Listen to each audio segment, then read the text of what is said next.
Hello, David Barron here with the University of Hypnotism. I wanted to talk today about the subject of dissociation, or you can call it disassociation, however you want it. They're interchangeable words. And how it's particularly useful in hypnosis and making change happen. What dissociation is basically, it literally means not being connected to. And it is neither good nor is it bad. It's just something that can be incredibly useful, or it can be an incredible nuisance depending on the situation and the context. There are sort of levels of dissociation. I can pretty much guarantee that there is a level of dissociation happening to you right now, because as you're paying attention to me talking, you're probably not paying attention to how your foot feels as it's in its shoe or touching the ground. That part of you was dissociated. Now there are levels of dissociation that happen, like for example when you're lost in thought. That's dissociation. And it's also very common when we're driving and doing something automatically that we become dissociated from the whole process, and all of a sudden we find ourselves at our location and sort of wonder how we got there. That is not hypnosis, even though a lot of people will say it's a road hypnosis. It is a state of trance. It is a state of dissociation. Now, dissociation is useful in hypnosis in that if we can step out of our problem, or at least guide the person we're hypnotizing away from their problem so they're not feeling it, then we can talk about various other solutions and then have them associate themselves into the solution as opposed to the problem.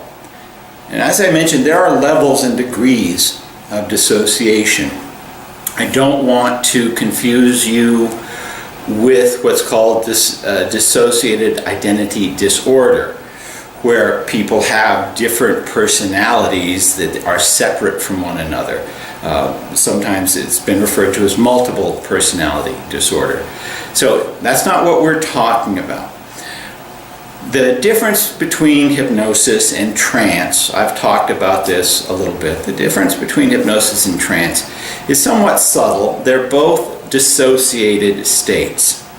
Trance is very common. It happens regularly throughout the day at various times. When you're doing something like watching TV, it is a type of trance that you become involved in. Now, it does sort of separate you from where you are in the here and now. Of course, when we're not dissociated, we are in the moment right here and right now.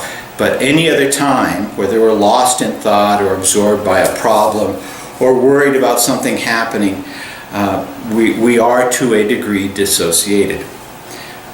What makes hypnosis unique is that it is a very powerful dissociated state in which whatever's told by the hypnotist becomes what the person experiences.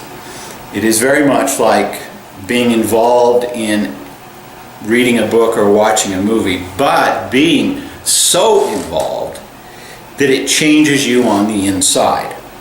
One of the qualities, or I won't call it qualities, one of the processes that I use and have developed is really about changing how a person thinks of themselves. And if you think in terms of how a person thinks of themselves, you're talking about their identity.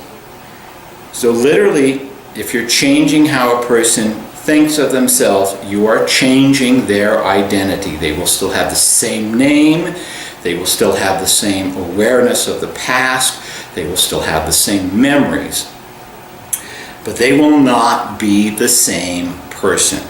It can be an incredibly powerful and a very dramatic change. That happens through this process of dissociation. and it's very powerful. So I don't want you to be afraid of the topic of dissociation. Many people fear hypnosis because they're afraid they're going to, quote, lose themselves. It doesn't happen. What happens is they are guided and gain a whole bunch of different things, a bunch of resources, a bunch of skills, a bunch of new experiences by stepping out of how they normally experience reality. In other words, by dissociating from how they normally experience reality and being allowed to try on something new, something better, something that works with a lot more power and authority. Now, I'm not sure if this has clarified anything with regard to dissociation for you, but it's a topic that I find incredibly fascinating. And just so you know, it is possible with a great deal of training to dissociate someone enough that they have no memory of what has happened. It's seldom ever necessary, but it is possible to do that. And again, usually all the therapeutic things happen with complete memory that takes place. So it's nothing particularly to be concerned about. Just what you'll notice is when a change happens from that very powerful dissociated state of hypnosis, it is usually incredibly dramatic.